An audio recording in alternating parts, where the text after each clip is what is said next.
สวัสดีจ้าพี่น้องปองปายสุภูสุคนตอนรับเข้าสู่ช่องก็ติดหวยดังมาแช่นะจ๊ะก็มาพอกับแอดมินในวันอาทิตย์ที่28ธันวาคมนะจ๊ะแอดมินก็มีแนวทางดีๆแนวทางปังๆเอามาแบ่งปันให้พี่น้องได้เบิ่งกันอีกเช่นเคยนะจ๊ะแนวทางรัฐบาลไทยงวดประจำวันที่2มกราคม2569นะจ๊ะสำหรับชุดนี้ก็จะเป็นแนวทางของแอดรับพี่พงษ์ต่อด้วยแนวทางของอาจารย์พี่ต่อด้วยแนวทางเหล็กดังคนบานสวายตกถ่ายด้วยแนวทางของแม่น้ำหนึ่งเด้อพี่น้องเด้อก่อนสิไปรับชมรับฟังเราจะแอดมินก็ขอกำลังแห้งใจจากพี่น้องสุภูสุขคนเราจะโดยการกดไลค์กดแชร์กดติดตามกดกระดิ่งแจ้งเตือนเราจะพี่น้องก็จะได้รับชมคลิปใหม่ๆกันเราจะส่วนแอดมินก็จะได้มีกำลังแห้งใจในการทำคลิปต่อไปโดยการกดไลค์กดแชร์เป็นกำลังใจแอดมินจากพี่น้องสุภูสุขคนเด้อจ้าเพื่อเป็นการบดเสียเวลาเราก็ไปรับชมแนวทางกันเลยพี่น้องเริ่มต้นกันที่แนวทางของแอดรับพี่พงศ์กันก่อนและจากรัฐบาลไทยงวดประจำวันที่2มกราคม2569นะจ๊ะชุดเน้นที่เพิ่นให้ก็คือ3130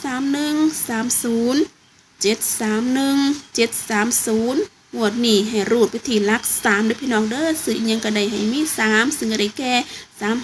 35 36 37และ38จ้ะ35 36 37และ38เน้นให้ไปที่3130 731และ730จ้ารัฐบาลไทยแอดระพีพงศ์ต่อโดยแนวทางของอาจารย์พี่กันต่อโดยจากรัฐบาลไทยงวดประจำวันที่2มกราคม2569ชุด2ตัวบนที่เพิ่นให้ก็คือ37 57 38 58ต่อโดยแนวทาง2ตัวล่างให้ไปที่83 84 93และ94ได้พี่น้องเด้อ2ตัวล่าง83 84 93และ94จาก2ตัวบน37 57 38และ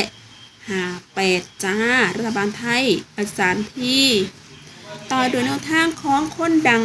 บานสวายเราจะเหล็กดังคนบานสวายชุด3ตัวที่ให้มากก็คือ134 234 534 834 634 734 934 034 405และ504จ้ะต่อด้วยชุด2โตวให้พิธี32 34 64 67 68 26 28 84 83และ87เด้อพี่น้องเด้อแนวทางเหล็กดังพ้นบานสวายเนาะจ้ะแค่ไปเบิ่งจุดเดี๋ยวเบิ่งกันเด้อพี่น้องเด้อไปเบิ่งต่อกันที่แนวทางชุดสุดท้ายเนาะจ้ะนั่นก็คือแนวทางรัฐบาลไทยของแม่น้ำหนึ่งเนาะจ้ะรัฐบาลไทยงวดประจำวันที่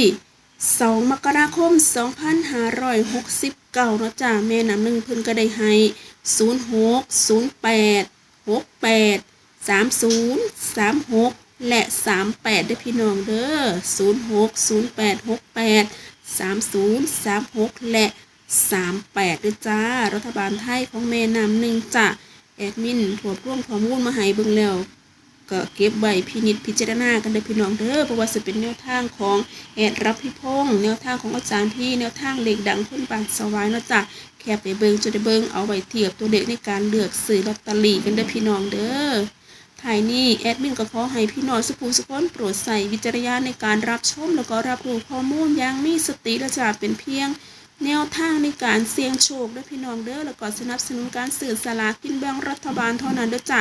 ทางช่องบ่สนับสนุนการพนันหรือว่าสิ่งผิดกฎหมายทุกชนิดเด้อพี่น้อง